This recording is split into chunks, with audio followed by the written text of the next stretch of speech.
Alright, I'm getting there. You can see the quick release. I just got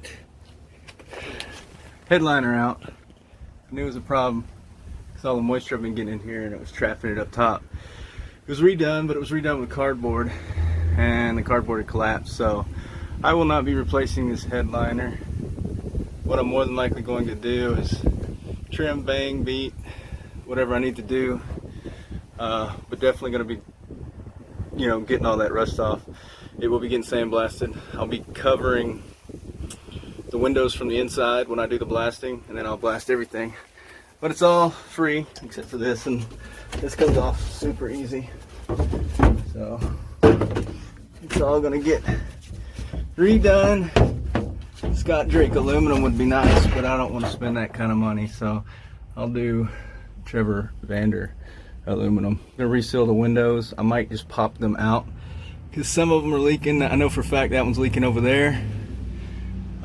I'll do some water testing on it, but I may pull all the windows. Look at all the moisture down there. Hopefully it's shining for you guys as much as it is me.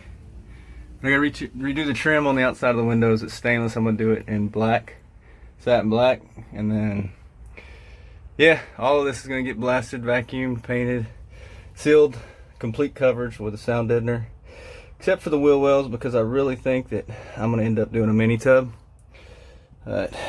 I got a bunch of tools and stuff back here, but this is where I beat it down, but it was hollow underneath there.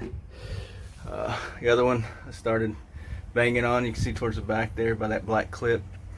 And then the front. Oh, and the dash is coming out. Probably get it done and then be done for the night. I don't have a lot of time.